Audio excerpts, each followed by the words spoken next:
الحمد لله رب العالمين، والصلاة والسلام على أشرف الأنبياء والمرسلين وخاتم النبيين محمد وعلى آله وصحبه ومن تبعهم بإحسان ودعا بدعوتهم إلى يوم الدين. أما بعد فأعوذ بالله من الشيطان الرجيم. بسم الله الرحمن الرحيم. قال الله تبارك وتعالى: يا أيها الإنسان ما غرك بربك الكريم الذي خلقك فسواك فعدلك في أي صورة ما شاء ركبك. وقال تعالى: فمن يعمل مثقال ذرة خيرا يره ومن يعمل مثقال ذرة شرا يره. وقال النبي صلى الله عليه وسلم: الكيس من دان نفسه وعمل لما بعد الموت، والعاجز من أتبع نفسه هواها وتمنى على الله الأماني. وقال النبي صلى الله عليه وسلم: موتوا قبل أن تموتوا وحاسبوا قبل أن تحاسبوا، أو كما قال عليه الصلاة والسلام. میرے محترم بزرگوں، عزیز دوستو، دینی اسلامی بھائیوں،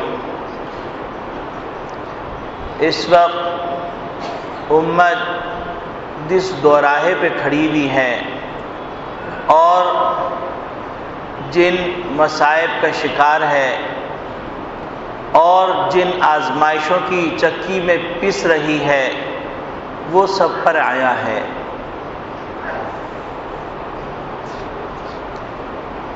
اور عالم اسلام کے خلاف اور مسلمانوں کے خلاف جو سازشیں ہو رہی ہیں وہ کسی سے پوشیدہ نہیں. اور بلاد اسلامیہ کے بارے میں، عالم اسلام کے بارے میں جو اعدائے اسلام کے عزائم ہیں وہ بھی کسی سے پوشیدہ نہیں.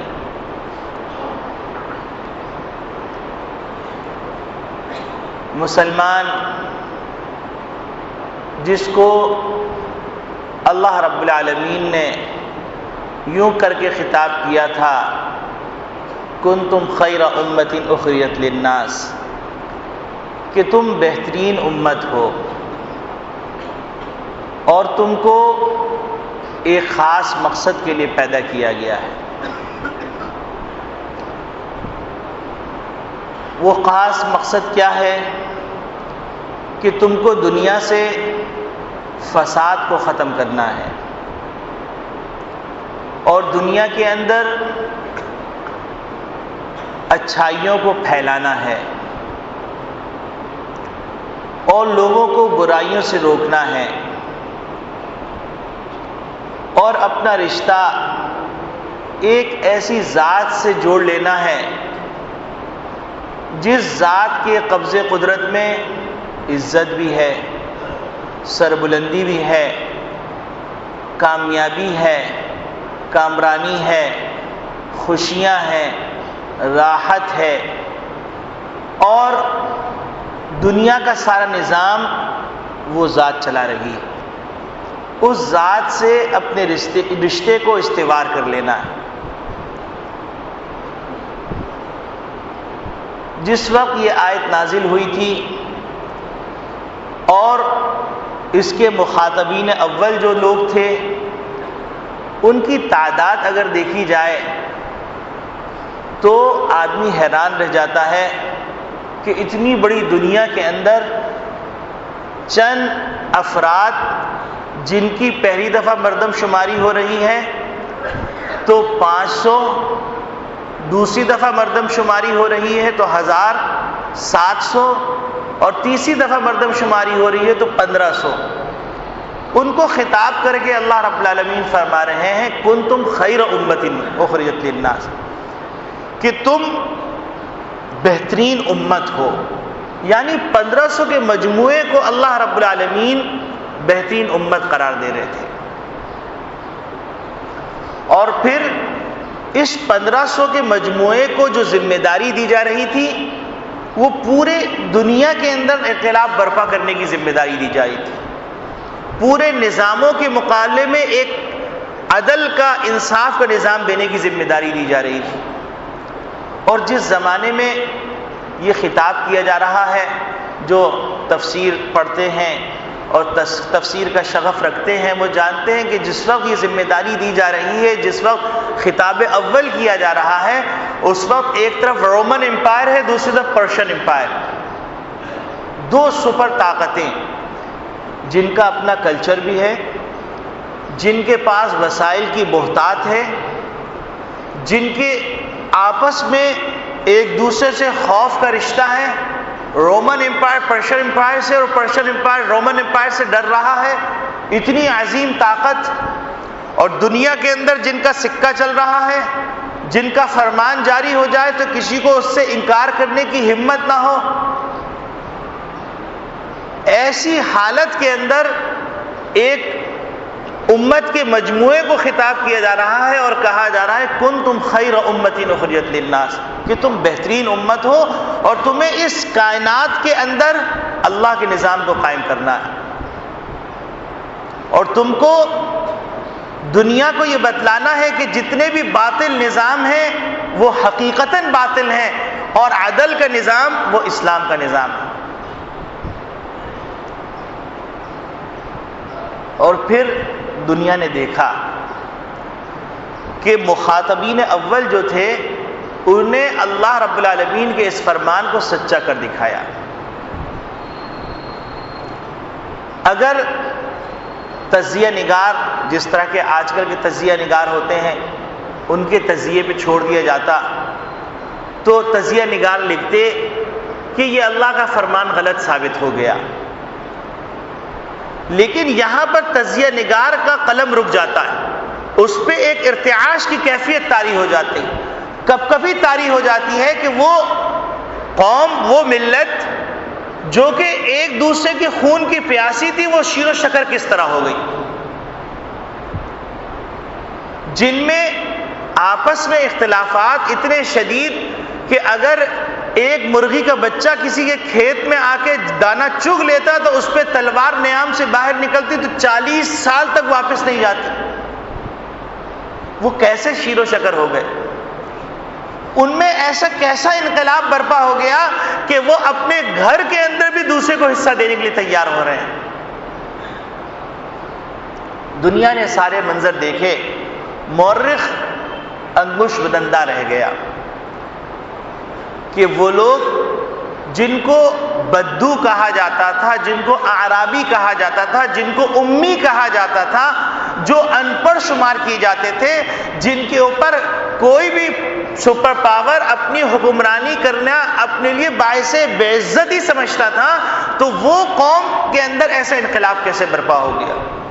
اور اس نے اللہ رب العالمین کے اس فرمان کو حق ثابت کر دکھایا. اور پھر دنیا نے دیکھا کہ قیصر و کسریٰ کے تخت و تاج ان کے قدموں میں گر گئے، اور سراقہ جس کے بارے میں نبی کریم صلی اللہ علیہ وسلم نے ایسے موقع پہ یہ پیشن گوئی کی تھی جس موقع پہ خود نبی کریم صلی اللہ علیہ وسلم بے سر و سامانی کے عالم میں باہر جا رہے ہیں، اپنا ملک چھوڑ رہے ہیں، مکہ مکرمہ سے رخصت ہو رہے ہیں، اور اس کو خطاب کر کے کہہ رہے ہیں کہ مجھے بہت محبوب تھا لیکن یہ یہاں کے لوگ مجھے چھوڑتے نہیں، مجھے رہنے نہیں دیتے. اس کشمہ پرسی کے عالم میں وہ نبی جا رہے ہیں، خاتم النبیین سرور کونین صلی اللہ علیہ وسلم، اور سراقہ کو کہہ رہے ہیں کہ دیکھو کہ تم جب اس وقت کو یاد کرو جب تمہارے ہاتھ میں قیصر و کسریٰ کے کنگن ہوں گے. کسریٰ کے کنگن جب تم دیکھو گے اپنے ہاتھوں کے اندر، تو ایسی پیشن گوئیاں ایسی حالتوں میں ہوئیں اور وقت نے اس کو سچا کر دکھایا. وہ اسلام آج بھی وہی تاثیر رکھتا ہے، اور اس امت میں آج بھی وہی طاقت ہے. اور اسلام معاشرے کے اندر ایکٹر بن کے جینے کے لیے نہیں آیا، معاشرے کے اندر فیکٹر کی حیثیت سے آیا ہے.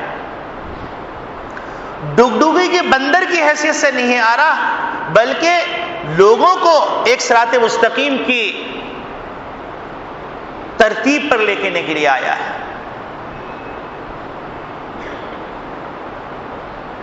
لیکن جب تک یہ امت اپنی اس ذمہ داری کو سمجھتی رہی اور اس ذمہ داری کو سمجھتے ہوئے ان کے بڑوں نے اپنے چھوٹوں کو تیار کیا، اپنے چھوٹوں کی تربیت کی، تو پھر ماں کی گودوں میں جو بچے پروان چڑھ رہے ہیں تو پھر ان کو کہا جا رہا ہے محمد بن قاسم، ان کو کہا جا رہا ہے سعد بن ابی وقاص، ان کو کہا جا رہا ہے ابو عبیدہ بن الجراح، ان کو کہا جا رہا ہے عماد الدین، ان کو کہا جا رہا ہے نور الدین زنگی، ان کو کہا جا رہا ہے سلطان صلاح الدین ایوبی، ان کو کہا جا رہا ہے محمد بن قاسم، ان کو کہا جا رہا ہے محمود غزنوی.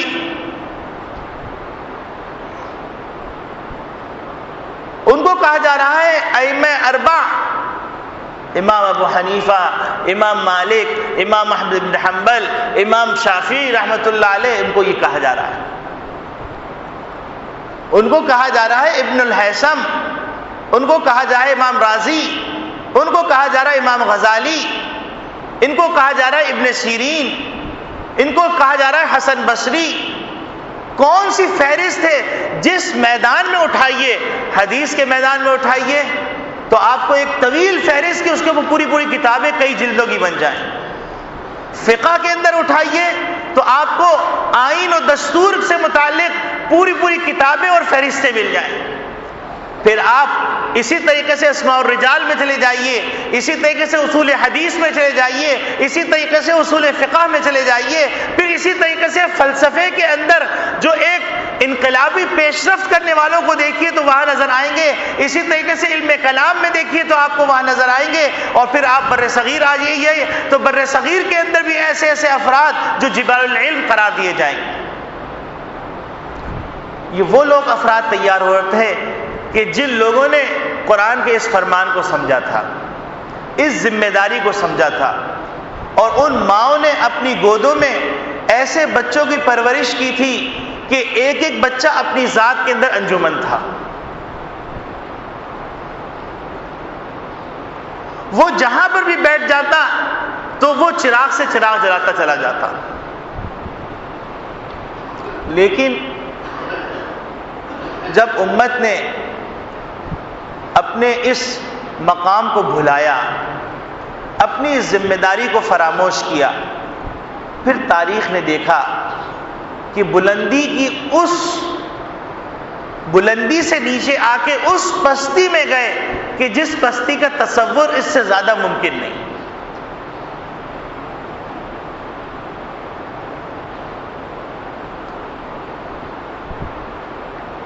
اللہ رب العالمین ارشاد فرما رہے ہیں، اور یہ قیامت تک کے آنے والے انسانوں کو بار بار خطاب فرماتے رہیں گے کہ یا ایھا الانسان ما غرک بربک الکریم.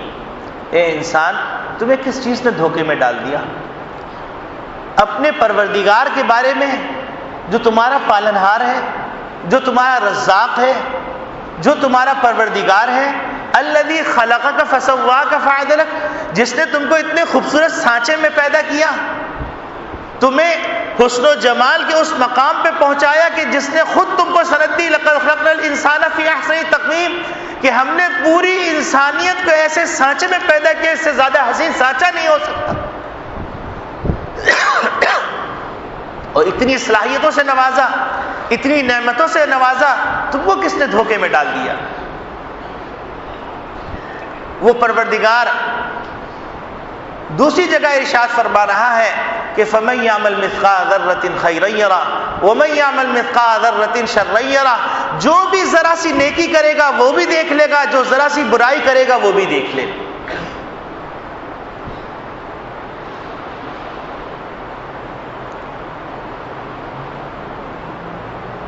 نبی اکرم صلی اللہ علیہ وسلم نے ارشاد فرمایا الکیس من دان نفسہ، عقل مند، ہوشیار، دانا وہ شخص ہے جو اپنا محاسبہ کرے اور موت کے بعد کام آنے والے اعمال کرتا رہے۔ ہم دیکھیں کہ ہم کس پستی میں پہنچ چکے ہیں۔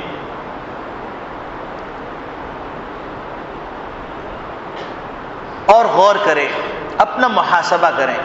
یہی بات نبی کریم صلی اللہ علیہ وسلم نے دوسرے انداز سے یوں فرمائی حاسبوا قبل ان تحاسبوا، کہ تمہارا محاسبہ کیا جائے، تمہارا احتساب کیا جائے، اس سے پہلے اپنا احتساب کر لو۔ اب اگر ہم اپنا محاسبہ کریں تو ہم دیکھیں کہ ہم جو تعلیم کے امام ہوا کرتے تھے، جو تاریخ کے امام ہوا کرتے تھے، جو سائنس اور ٹیکنالوجی کے امام ہوا کرتے تھے، جس زمانے کے اندر یورپ تاریخی کے اندر پڑا ہوا تھا، اس وقت ہم 4 لاکھ کتابوں سے استفادہ کر رہے تھے، جس وقت ہمارے ریسرچ سینٹرز تھے، جس وقت ہماری رصد گاہیں تھیں، جس وقت ہم دنیا کی امامت کیا کرتے تھے، جس وقت ہم دنیا کی قیادت کیا کرتے تھے، جس وقت ہم دنیا کی رہنمائی کیا کرتے تھے، جس وقت ہمارے ہاں درسگاہیں تھیں، جس وقت دنیا سے علوم حاصل کرنے کے لوگ دور دور سے آیا کرتے تھے، جس وقت ہمارے پیشانی کے اوپر، ماتھے کے اوپر اندلس کا کتب خانہ تھا، قرطبہ کا کتب خانہ تھا، قرطبہ کے مدارس تھے، بغداد کے مدارس تھے، مدرسہ نظامیہ تھا، زیتونیہ تھا اور قیروینیہ تھا، یہ اتنے بڑے بڑے جامعات تھے، ہمارے جھومر کے ٹیکہ تھے، ہمارے ماتھے کا ٹیکہ تھے اور جھومر تھے، ہماری تاریخ ایک درخشاں باب تھی، ہماری جگہ جگہ کے اوپر محدثین کی درسگاہیں لگی ہوئی تھیں، دنیا کھچ کھچ کے علوم حاصل کرنے کے لیے آ رہی تھی، جہاں پر کہیں امام رازی نظر آ رہے تھے، کہیں امام غزالی نظر آ رہے تھے، کہیں امام بخاری نظر آ رہے تھے، کہیں امام ترمذی نظر آ رہے تھے، کہیں امام ابو داؤد نظر آ رہے تھے، کہیں امام طحاوی نظر آ رہے تھے، کہیں ابن الحیثم نظر آ رہے تھے، کہیں جابر ابن حیان نظر آ رہے تھے، کہیں ابن بطوطہ نظر آ رہے تھے، کہیں دنیا کی وہ شخصیتیں نظر آ رہے تھے کہ ایک ایک فرد پیدا کرنے کے لیے دنیا خالی تھی، دنیا عاجز تھی، دنیا بھری ہوئی تھی، اور دنیا کے کونا کونا مسلمانوں کی علم کی دولت سے سرفراز ہو رہا تھا، دنیا تاریکی سے نکل رہی تھی، روشنی اس کو مل رہی تھی، دنیا جہالت سے نکل رہی تھی اور علم کے دروازہ کھٹکھٹا رہی تھی، دنیا جو کبھی سورج اور چاند کے سامنے سجدہ ریز تھی، وہ دنیا اس پہ ریسرچ کر رہی تھی، سائنس اور ٹیکنالوجی جس کے اندر ہوا، آگ، پانی، ستارے، سیارے، جن کو لوگ سمجھا کرتے تھے یہ مافوق الفطرت ہیں، ان کی پرستش کی جائے، یورپ ان کی پرستش کر رہا تھا، بر صغیر کے ہندوستان کے لوگ پر اس کی ہندو پرستش کر رہے تھے، اور دنیا کے مختلف خطوں کے اندر اس کی پرستش کی جا رہی تھی، اور اس وقت دنیا کو جس نے زندگی بخشی، دنیا کو جس نے سوچنے کا دعوت دی، دنیا کو جس نے تدبر کی دعوت دی، وہ اسلام ہی تھا۔ اسلام نے اپنی گودوں میں ایسے افراد پروان چڑھائے، ایسے افراد کی پرورش کی کہ کتب خانے بھر گئے، مطبع چھاپنے لگے کتابیں، اور محققین تحقیق میں لگ گئے، اور بڑے بڑے فلاسفر فلسفے کی ان چیزوں کو جو اسلام سے ٹکرا رہی تھی ان کے نشے من پہ حملہ کر رہے تھے، دنیا کی تاریخ بدل رہی تھی، دنیا کا جغرافیہ تبدیل ہو رہا تھا، مشرق سے مغرب تک ایک ہی صدا سنائی دے رہی تھی، اللہ اکبر اور لا الہ الا اللہ، یہی صدا سنائی دے رہی تھی، ہر طرف یہ آواز تھی انصر اخاک ظالما او مظلوما، کہ اپنے بھائی کی مدد کرو چاہے وہ ظالم ہو یا مظلوم ہو۔ پوچھا گیا کہ ظالم کی کس طرح مدد کی جائے، تو کہا گیا کہ ظالم بھائی کا ہاتھ روک دو ظلم سے۔ یہ دنیا کو پیغام دیا جا رہا تھا، دنیا یہ پیغام لے کے اٹھی ہوئی تھی، اور دنیا کی ہمدردی ان کے سینوں میں تھی، دنیا کا درد ان کے سینوں میں تھا، اور دنیا کے سمندر کے اوپر اللہ کا نام بلند ہو رہا تھا، مسلمانوں کے جہاز ان سمندروں میں چل رہے تھے، دنیا کے اندر ایک نئی تاریخ رقم ہو رہی تھی۔ یہ سب کیوں ہوا تھا؟ ہم سوچیں، اپنا احتساب کریں۔ ہم جو دنیا کے امام تھے، جن کے پاس وہ کتاب ہے جو ازلی ہے، ابدی، جس کتاب کی حفاظت کی ذمہ داری کسی سپر پاور نے نہیں، اللہ نے لی، انا نحن نزلنا الذکر وانا لہ لحافظون، جس کے بارے میں اللہ رب العالمین نے فرمایا لا یاتیہ الباطل من بین یدیہ ولا من خلفہ تنزیل من حکیم حمید۔ تنزیل من حکیم حمید، کہ اس کے اندر نہ دائیں سے نہ بائیں سے نہ آگے سے نہ پیچھے سے باطل داخل نہیں ہو سکتا، جس کے بارے میں اللہ رب العالمین نے فرمایا تھا لو انزلنا هذا القرآن على جبل لرأيته خاشعا متصدعا من خشیۃ اللہ، یہ ایسی کتاب عطا کی گئی ہے کہ اگر اس کو پہاڑ پہ نازل کر دیا جاتا تو پہاڑ سرما سرما ہو جاتا، ریزہ ریزہ ہو جاتا۔ اتنی عظیم کتاب جس امت کے پاس، جس کے پاس اس عظیم کتاب کی تشریح حدیث کی صورت میں ہزاروں سال سے محفوظ ہو،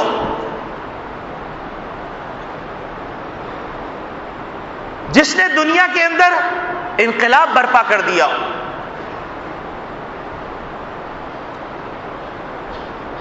وہ امت اتنی پستی میں پہنچ جائے، اتنی پستی میں پہنچ جائے کہ کبھی اندلس سے اس کو نکالا جائے، اسپین سے نکالا جائے، اس انداز سے نکالا جائے کہ اس کو کہا جائے کہ آؤ تم پریشان ہو، اس پریشانی کے عالم کے اندر ہم تم کو الجزائر پہنچا دیتے ہیں، سب کو جہاز میں جمع کیا جاتا ہے، اور جہاز میں جمع کرنے کے بعد اس میں مائیں بھی ہیں، بہنیں بھی ہیں، بیٹیاں بھی ہیں، کمزور ناتواں بچے بھی ہیں اور بوڑھے بھی ہیں، ان کو پورے جہاز میں بھر کے سمندر کے بیچوں بیچ لے جا کر ان کو غرقاب کر دیا جاتا ہے، اور وہ تاریخ لکھتی ہے وہ 1 اپریل تھی، اور اس کی یاد کے اندر اپریل پھول منایا جاتا ہے، اور مسلمان اس اپریل پھول کو مناتے رہتے ہیں اور بھول جاتے ہیں کہ یہ اس دن ہمارے مسلمانوں کے ساتھ وہ ظلم کی داستان رقم کی گئی تھی کہ سمندر خود تھرا اٹھا تھا، کہ جیتے جاگتے انسانوں کو غرقاب کر دیا گیا تھا، اور مسلمان اپریل پھول مناتا ہے اور خوش ہوتا ہے، اور پھر دنیا نے دیکھا کہ اسپین میں وہ ظلم و بربریت کی تاریخ رقم ہوئی کہ آج بھی میوزیم کے اندر وہ آلات موجود ہیں، جن کو شک ہے وہ جا کے ان میوزیم میں دیکھ لیں کہ جن میوزیم کے اندر وہ آلات دیکھ کے انسان کے رونگٹے کھڑے ہو جاتے ہیں، کہ باقاعدہ چرچ کی نگرانی کے اندر وہ ظلم و بربریت کیا جاتا تھا تاکہ لوگ اسلام سے پھر جائیں، مسلمانوں کی آزادی کو سلب کر لیا جاتا تھا، مسلمانوں کی ہڈیاں توڑنے کے لیے آلات تیار کیے گئے، مسلمانوں کی گردنوں کو کسنے کے لیے آلات تیار کیے گئے، مسلمانوں کو ایسے جنگلے کے اندر کھڑا کرنے کے لیے آلات تیار کیے گئے جس کے اندر خطرناک قسم کی نیزے کی طرح دھاریں تھی کہ جس میں مسلمان بیٹھ نہیں سکتا تھا، ایسے شکنجے تیار کیے گئے جن شکنجوں میں کس کر مسلمان کے سر پر ایک خاص انداز سے ٹھنڈا پانی ڈالا جاتا کہ مسلمان باولا ہو جاتا، پاگل ہو جاتا، مسلمانوں کے زندہ جسموں کے اوپر ایسی کنگھیوں سے کنگا کیا جاتا کہ ان کے گوشت کے ٹکڑے کٹ کٹ کے گرنے لگتے۔ یہ تاریخ گواہ ہے، یہ مسلمانوں نے ظلم نہیں کیا، مسلمان بھول گیا، اپنے مقام کو بھول گیا، اپنی ذمہ داری کو بھول گیا، اور اللہ کے اس فرمان کو بھول گیا کہ کنتم خیر امۃ اخرجت للناس، کہ تم بہترین امت ہو۔ 500 اور 1000 اور 1500 کو کہا جا رہا، آج ہم 1.5 ارب ہیں، اور دنیا کے بہترین معدنیات سے مالا مال ممالک کے ہم سربراہ، اور دنیا کی اہم گزرگاہیں کہ ان گزرگاہوں کو اگر روک دیا جائے کہ پورا یورپ گھٹنے ٹیک دے، وہ ہم مسلمانوں کے پاس۔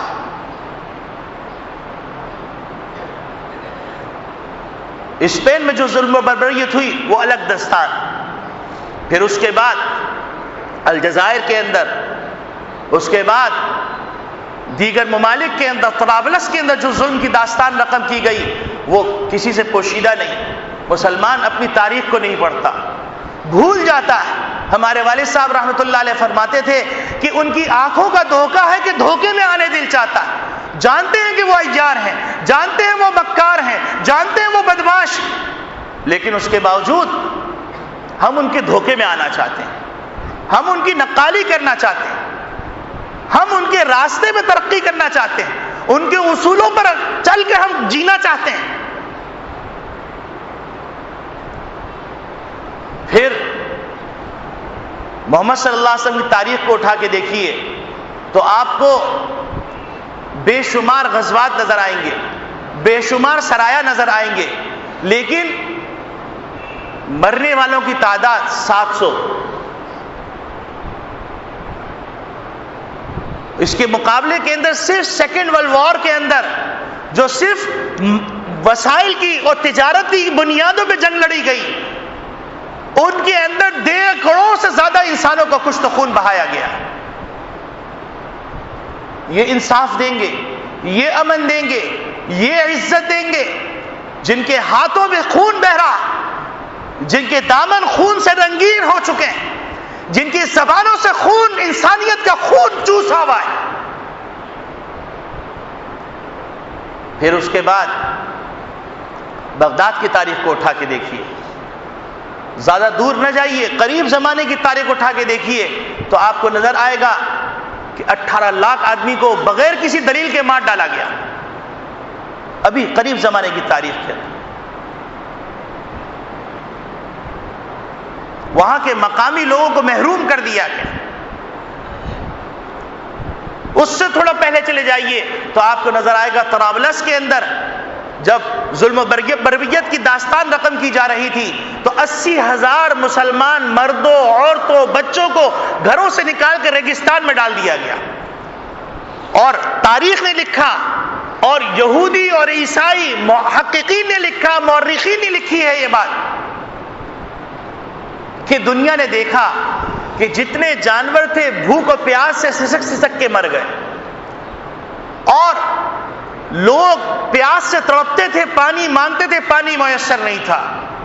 اور جب بہت زیادہ شور شرابہ کیا گیا تو معصوم بچوں کو اٹھا کر مشینری اسکول میں داخل کر دیا گیا، سرکردہ لوگوں کو ایک ساتھ بار کا سمندر میں غرقاب کر دیا گیا زندہ، اور عورتوں کے ساتھ وہ زیادتی کی گئی کہ انسانیت شرما گئی،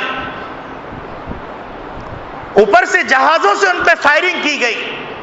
یہ ساری تاریخ انسانیت دیکھ رہی تھی، یہ زمین دیکھ رہی تھی اور تھرا رہی تھی، آسمان دیکھ رہا تھا اور چرخ بری کانپ رہا تھا۔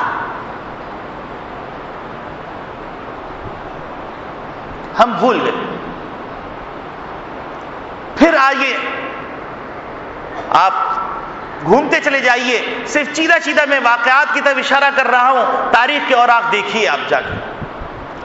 بر صغیر کے اندر آپ آئیے تو آپ کو نظر آئے گا بر صغیر کے اندر 7,000 علماء کو بیک وقت سولی پہ لٹکایا جاتا تھا۔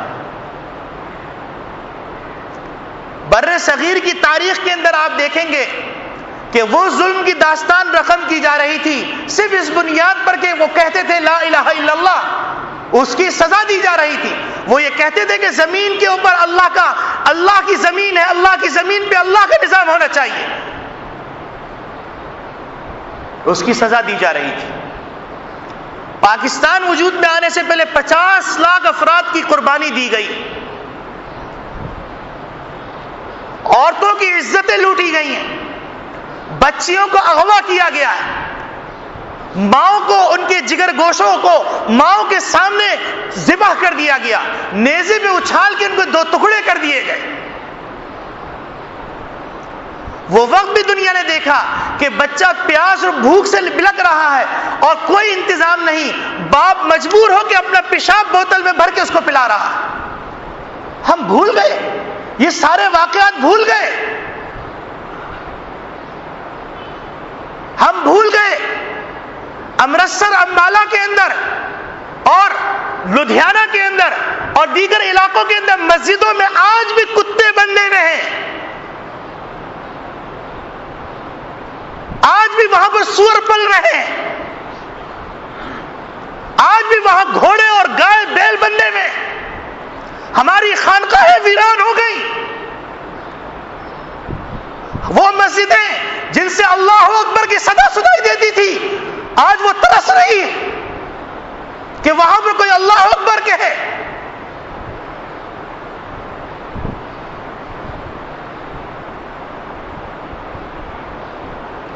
ہم بھول گئے کہ ریلوں کو کاٹ کے بھیجا جاتا تھا، ہم بھول گئے کشمیر کی ماں بہنوں کی آہوں اور سسکیوں کو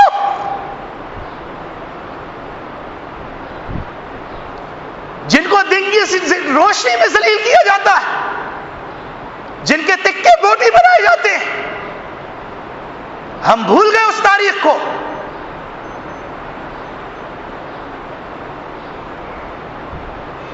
ہم بھول گئے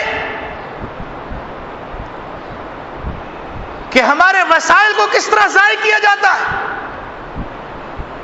ہم یہ بھی بھول گئے کہ ہمارے دریاؤں کا پانی روک لیا گیا، اس پہ 100 ڈیم بنا دیے گئے. ہم بھول گئے کہ 200 مذاکرات اس سے پہلے ہو چکے ہیں، ان میں سے کس مذاکرات میں فائدہ ہوا اور کن مذاکرات پر عمل کیا گیا. ہم بھول گئے کہ پاکستان کے اندر کچھ تو خون کی ندیاں بہانے کے اندر 3 شیاطین کا ٹرائنگل بنا ہوا ہے. اسرائیل کی موساد، بھارت کی راہ اور امریکن CIA پاکستان کے ٹکڑے کرنے کے در پہ. ہم یہ سب بھول گئے.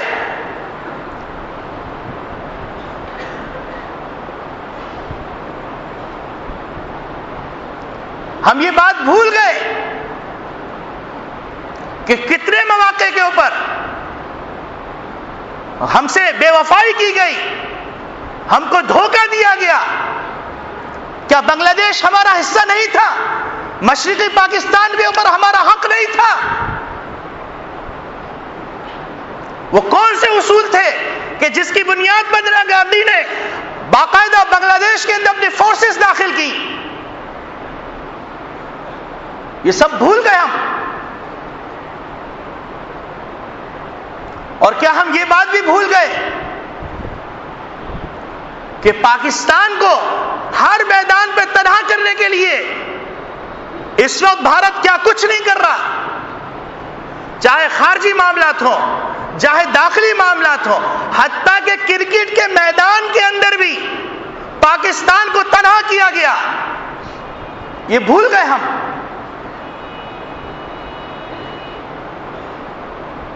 اور BCCI سے مطالبہ کیا گیا کہ دنیا کرکٹ سے پاکستان کا نام ختم کر دیا جائے. یہ ہم بھول گئے.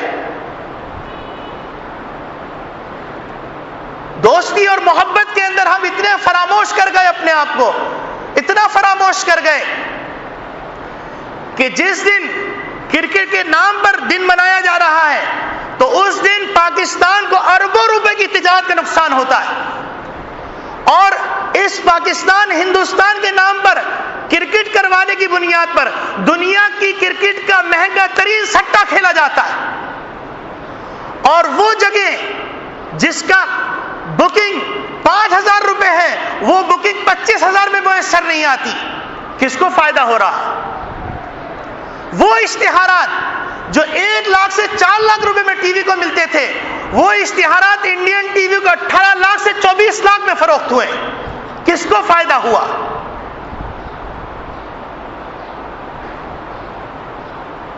پاکستان نے کیا حاصل کیا؟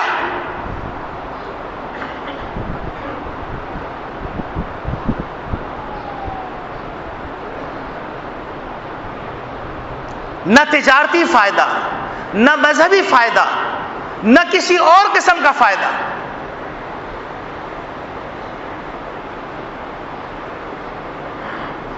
تو میرے عزیز دوستو بھائیوں، یہ تو ہماری آنکھیں دیکھ رہی ہیں، اور اس سے پیچھے باخبر لوگ جو صبح سے شام تک دنیا بھر کی خبروں کو محفوظ کرتے ہیں اور اس کے حاصل کرنے کے لیے جستجو کرتے ہیں، وہ ہم سے زیادہ باخبر ہیں.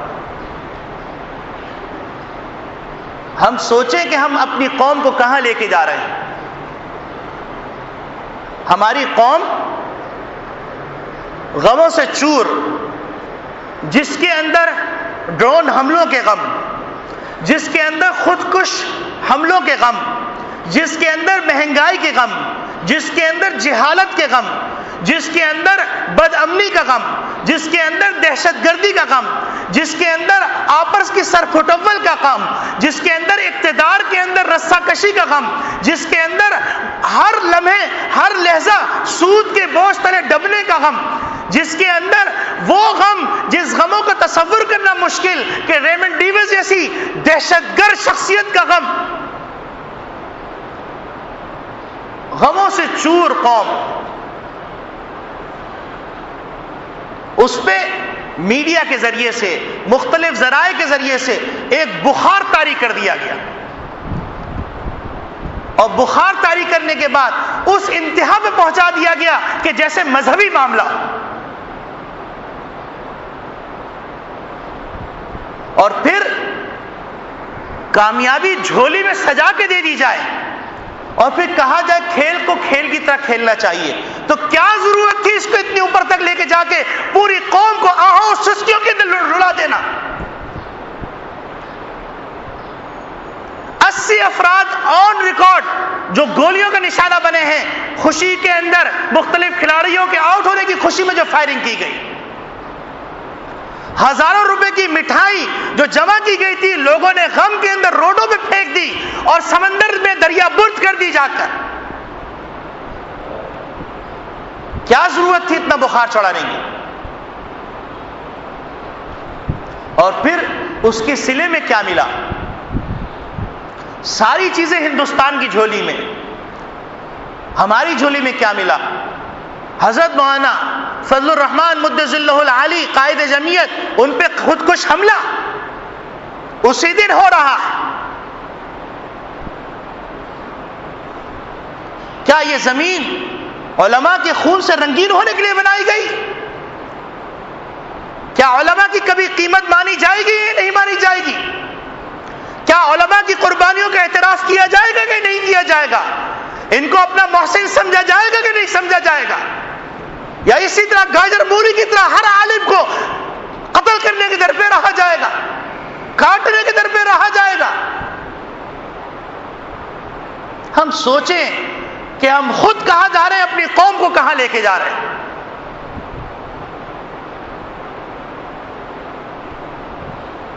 کیا ہم نے جہالت ملک سے ختم کر دی؟ رینکنگ کے اندر افسوس ہوتا ہے کہ ہم افریقی ممالک کے ساتھ کھڑے ہوئے، تعلیم کے میدان کے اندر، کرپشن کے اندر ہم دنیا کی بلند سطح چوٹیوں پہ پہنچے ہیں.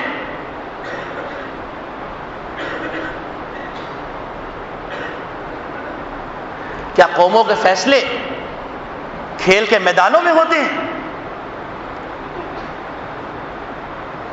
کیا قوموں کی تقدیر کھیل کے میدانوں میں رقم کی جاتی ہے؟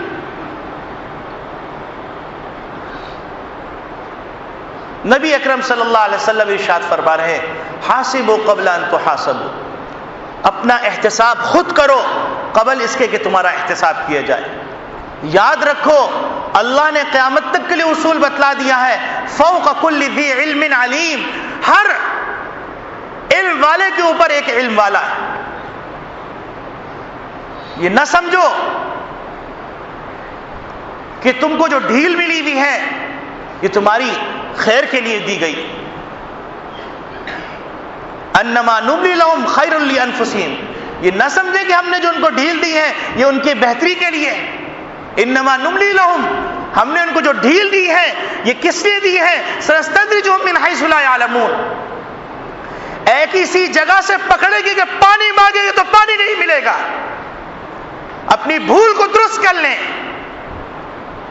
یہ ملک علماء کی قربانیوں کے نتیجے میں بنا، اس کی حفاظت مدارس نے کی ہے، اس کی حفاظت علماء کر رہے ہیں. اگر علماء کی خون کی ہولی کھیلی گئی تو وہ لوگ یاد رکھیں کہ اس کا انجام اچھا نہیں ہوگا.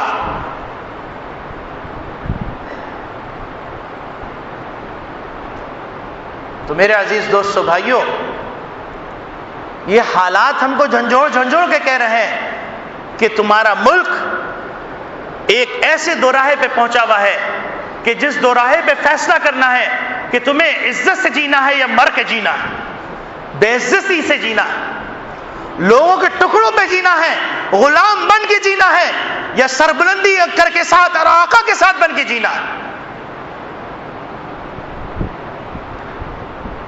میرے عزیز دوستو بھائیوں، قوم کی تعمیر کی ضرورت ہے، قوم کو بتلانے کی ضرورت ہے کہ تمہارے اوپر کیا ذمہ داریاں ہیں، تمہیں کن میدانوں کے اندر کامیابی اور سربلندی حاصل کرنی.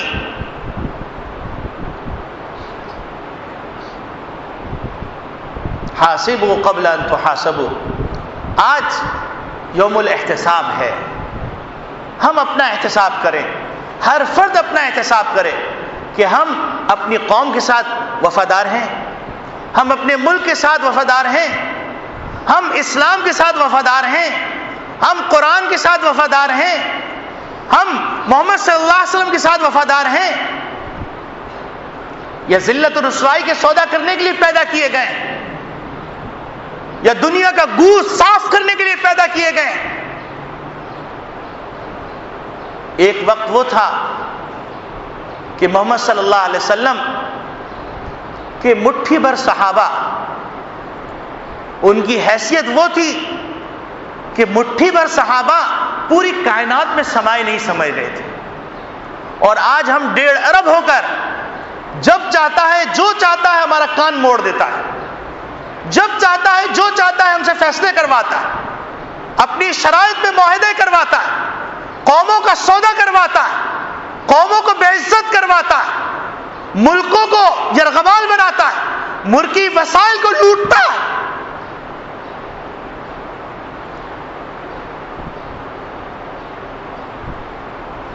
میرے عزیز دوستو بھائیو، اللہ رب العالمین ارشاد فرما رہے ہیں، یا ایھا الانسان ما غرک بربک الکریم. اے انسان، تمہیں کیا ہو گیا؟ تمہیں کس چیز نے دھوکے میں ڈال دیا؟ اپنے پروردگار کے بارے میں، جس نے تم کو اتنے پیارے انداز سے پیدا کیا، اتنے حسین سانچے میں پیدا کیا. ما لکم لا ترجون للہ وقارا. تمہیں کیا ہو گیا؟ اللہ کا کوئی لحاظ نہیں رہا. تم یہ کیوں بھول گئے کہ اللہ دیکھ رہا ہے، اللہ کو جواب دینا ہے، اللہ کے سامنے پیش ہونا ہے، دنیاوی زندگی ختم ہو جانے والی. اور کیا عبرت نہیں آتی؟ دنیا نے بارہا مشاہدہ کیا کہ غلاموں نے غلامی کی اور غلامی کرنے کا حق ادا کیا، لیکن مرتے وقت ان کو ایک بالش زمین میسر نہیں تھی. کیا ایران کے ظاہر شاہ کے واقعات معلوم نہیں؟ کیا حسنی مبارک کے واقعات معلوم نہیں؟ کیا اور دیگر باغی جو اپنی قوم سے بغاوت کرتے تھے، اپنے مذہب سے بغاوت کرتے تھے، ان کا انجام معلوم نہیں؟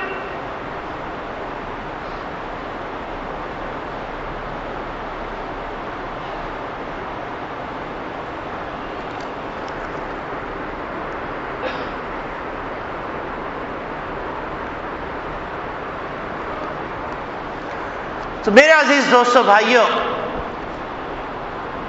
سب سے پہلی بات تو یہ ہے کہ یہ وہ واقعات ہیں، جیسے کہ ایک صاحب نے لکھا کہ ہم 50 سال سے سن رہے ہیں. یقیناً 50 سال سے سن رہے ہیں، لیکن ان 50 سال سے سننے کے بعد کیا ہم نے اس سے سبق سیکھا؟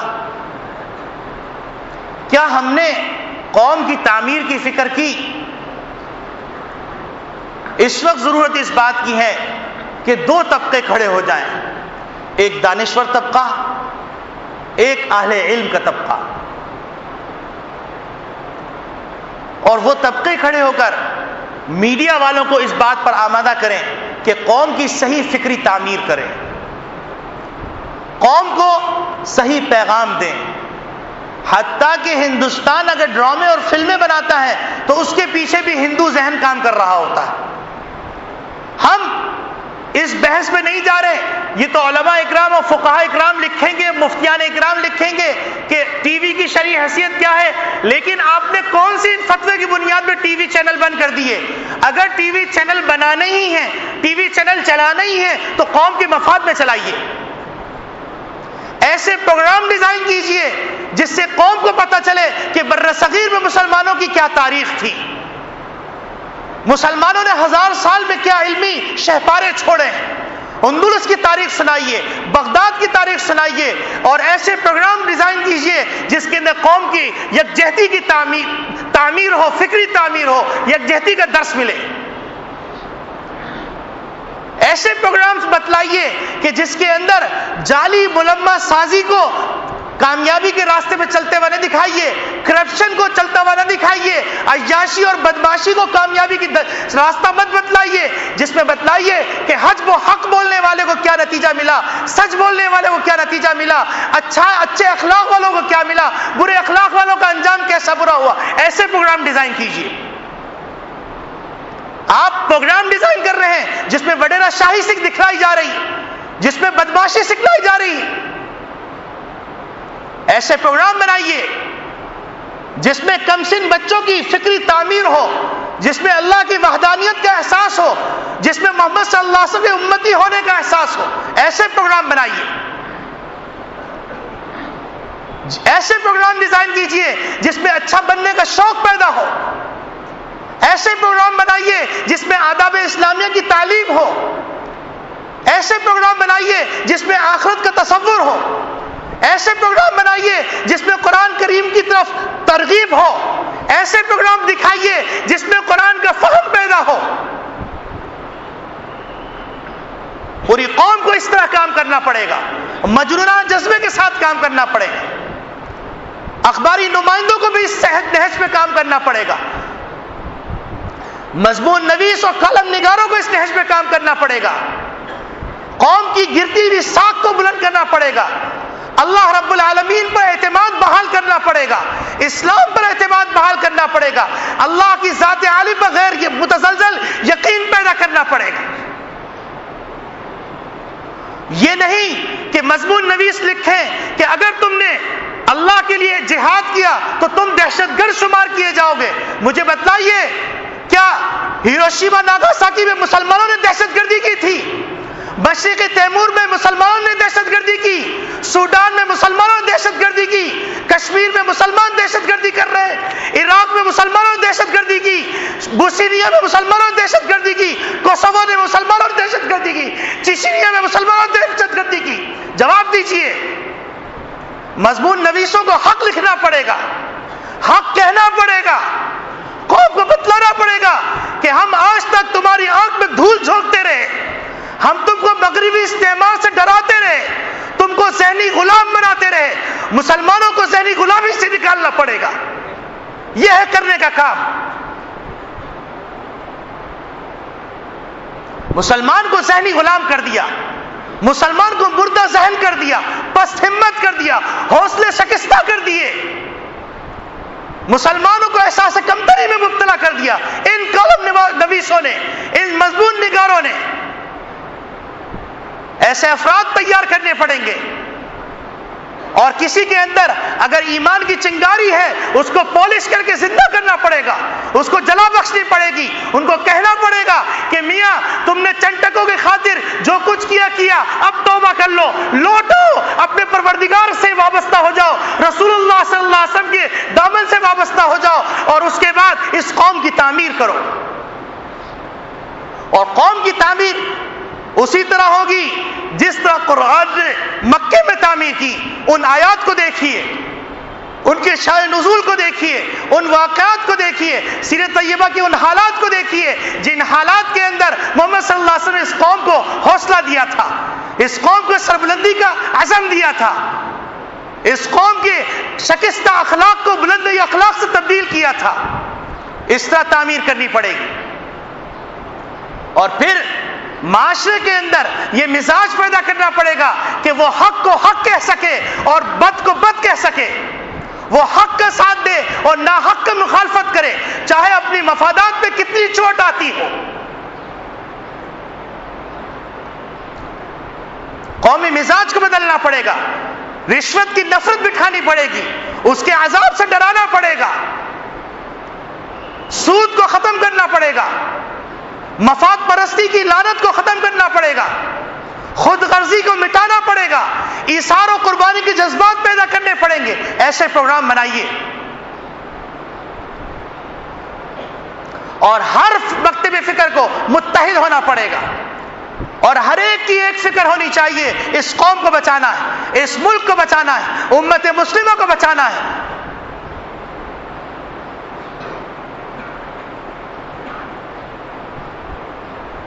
پھر اسی طریقے سے تعلیمی دستگاہوں کے اندر نصاب پر اثر نو محنت کرنی پڑے گی، غور کرنا پڑے گا، کیونکہ افراد وہاں سے تیار ہوتے۔ لارڈ مکالے پاگل نہیں تھا جس نے ہندوستان میں آنے کے بعد اس نے ایک نظام تعلیم سب سے پہلے مرتب کیا، اور اس کی رپورٹ پڑھ لیجئے جو اس نے ملکہ برطانیہ کو بھیجی تھی، اور اس نے کیا کہا تھا، کن بنیادوں پہ یہ لارڈ مکائل نے نصاب تعلیم بنایا تھا، جس کو ہم لے کے چاٹ رہے ہیں۔ اگر ہماری کتابوں میں محمد بن قاسم کا قصہ واقعہ ہے، اس کو بھی نوچ کے پھینک دیا جاتا ہے، راجہ داہر کو اپنا ہیرو قرار دیا جاتا ہے۔ اس سے زیادہ بدبختی کیا ہوگی؟ اس سے زیادہ بدبختی کیا ہوگی کہ جس کے اندر جنسی تعلیم کو عام کرنے کے لیے زور دیا جاتا۔ آغا خان بورڈ جو گل کھلا رہا ہے وہ آپ سے کسی سے پوشیدہ نہیں۔ تعلیم کے میدان میں ہم کہاں کھڑے؟ کیا تعلیمی نظام ہماری قومی تقاضوں کو پورا کر رہا ہے؟ ہمیں جو افراد مطلوب ہے وہ افراد فراہم کر رہا ہے؟ قوموں کا سودا کرنے والا کسی مدرسے سے پیدا نہیں ہوا۔ پاکستان کو نقصان جن جن لوگوں نے پہنچایا، آپ پوری تاریخ اٹھا کے دیکھیے، لارڈ مکالے کے نظام سے پڑھے ہوئے لکھے ہوئے لوگ تھے جنہیں پاکستان کا سودا کیا، پاکستان کی قوم کو ذلیل کیا، پاکستان کو بٹا لگایا، پاکستان کی معیشت کو تباہ کیا، پاکستان کی دولت کو لوٹا۔ کوئی مدرسے کا فرد نہیں، کوئی عالم نظر نہیں آئے گا۔ اس وقت ضرورت اس بات کی ہے، تمام طبقہ فکر کو ملنا پڑے گا، سر جوڑ کے بیٹھنا پڑے گا۔ یہ ایک پکار ہے، قوم کی پکار ہے، اور اگر اس پکار کو سن لیا گیا تو وہ وقت دور نہیں کہ پاکستان دنیا کی امامت کرے گا، دنیا کی قیادت کرے گا۔ حرمین کے پاسبان یہاں سے نکلیں گے، اندلس کے فاتحین یہاں سے نکلیں گے۔ وہ وقت دور نہیں جب فلسطین یہاں کے لوگ فتح کریں گے۔ بھول جائیے ماضی کو، جو ہوا ہوا، اس پہ مٹی ڈال دیجئے، نئے عزم کے ساتھ اٹھیے۔ جو اس وقت جمعہ بازار لگایا گیا ہے میڈیا اور چینلز کا، ان کو صحیح رخ میں لانا پڑے گا، ان کو مسلمان کرنا پڑے گا، مسلمانی افکار کو زندہ کرنا پڑے گا۔ ہماری تاریخ کے اندر بہترین رائٹر موجود ہیں، اگر آپ کو ڈرامے بنانے ہیں تو نسیم حجازی کی ناولز ہیں اور دیگر لوگوں کی ناولز ہیں، ان میں ڈرامے بنائیے۔ آپ قوم کو بتلائیے کہ تم کیا ہو، تمہارے اوپر کیا ذمہ داری عائد ہوتی ہے۔ آپ لشکار غدار گاڑیاں دکھاتے ہیں، آپ عشق و معاشقہ دکھاتے ہیں، آپ ننگا ناچ دکھاتے ہیں، آپ چوری اور ڈکیتی دکھاتے ہیں، آپ ڈاکوؤں کو عزت دکھاتے ہیں، تو کہاں سے قوم بنے گی؟ ڈاکو پیدا ہوں گے، قاتل پیدا ہوں گے، دھوکے باز پیدا ہوں گے، عیار پیدا ہوں گے، بدماش پیدا ہوں گے، غدار پیدا ہوں گے۔ قوم کا درد رکھنے والا پیدا نہیں ہو سکتا۔ کانٹے بو کر آپ پھول کی توقع کر رہے ہیں۔ آج 63 سال میں آپ فیصلہ نہیں کر سکے کہ آپ کا طبقاتی نظام تعلیم کیا ہونا چاہیے۔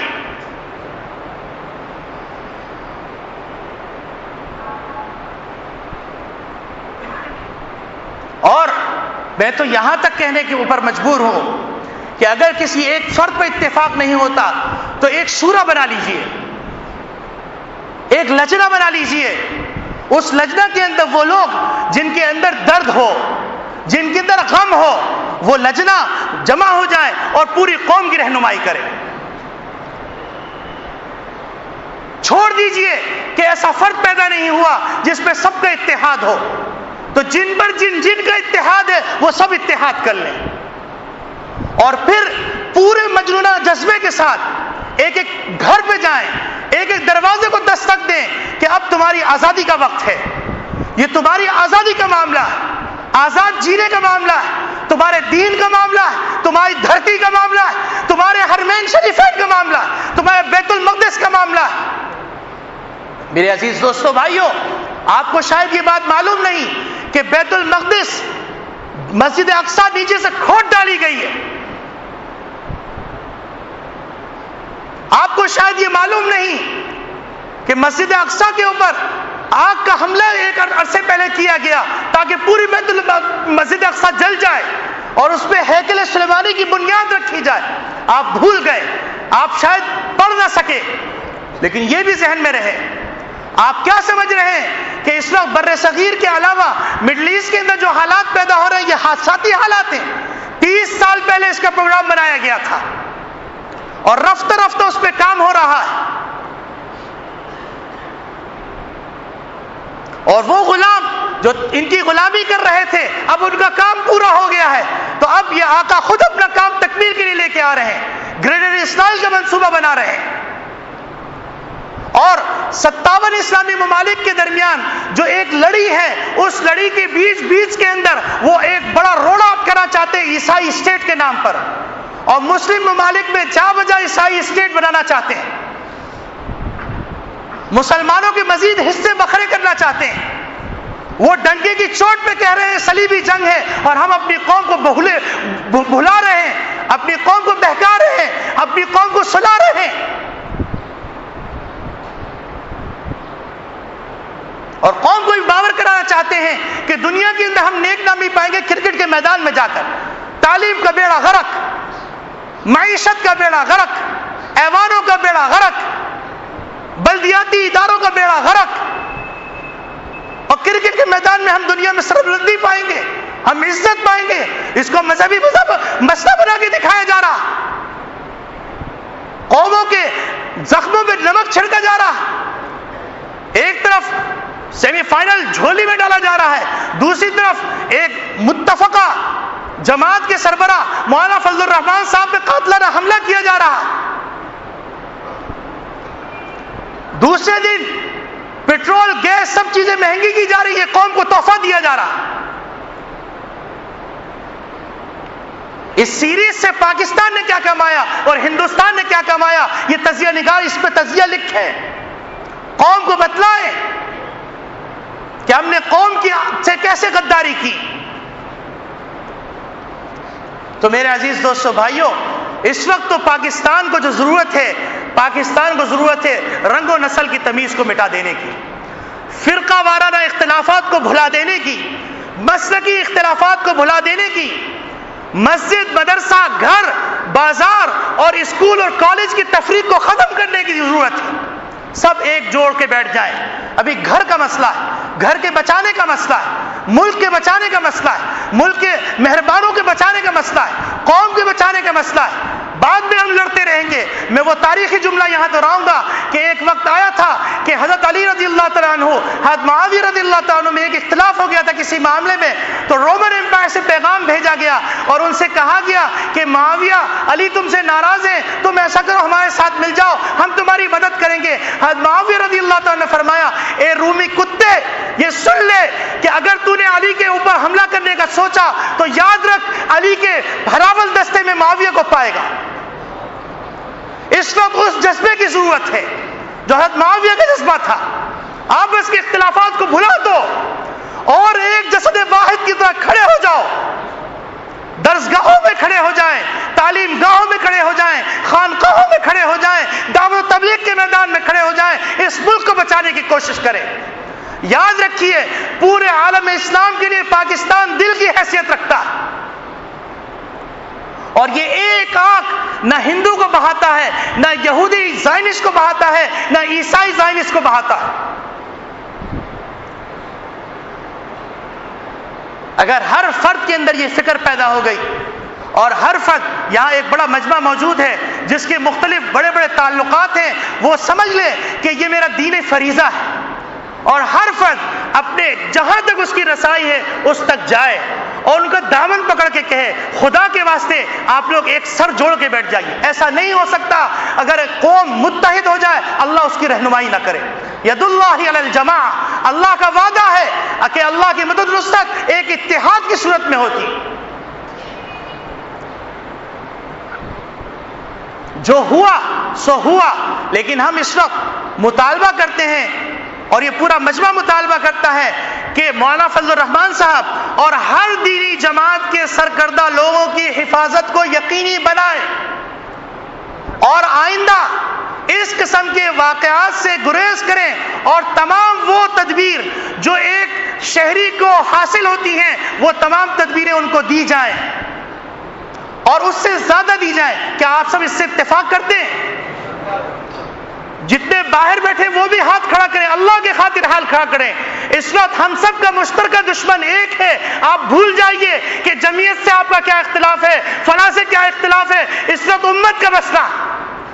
حکومت دیکھ لے، پورا مجمع یہ مطالبہ کر رہا ہے، پورے مجمع کی یہ فریاد ہے کہ مولا کے حفاظت کو یقینی بنایا جائے، اور ساتھ ساتھ ہر فرد یہ نیت کر لے کہ آج کے بعد سے ایک مجنونہ جذبے کے ساتھ ہم اس ملک کے ہر فرد کو بچانے کی فکر کریں گے، اور ہر فرد کے پاس جائیں گے اور کہیں گے کہ خدا کے واسطے سیاسی اختلافات کو بھلا دو، مذہبی اختلافات کو بھلا دو، مسلکی اختلافات کو بھلا دو اور لسانی اختلافات کو بھلا دو، اپنے ملک کے خاطر، اپنے محمد صلی اللہ علیہ وسلم کی خاطر ایک ہو جاؤ اور اس ملک کی تعمیر کی فکر کرو، اس کے لوٹنے والوں کے ہاتھ کو توڑ دو، غداروں کی گردن کاٹ ڈالو، بڑے مجمع میں ان کو ذلیل کر دو۔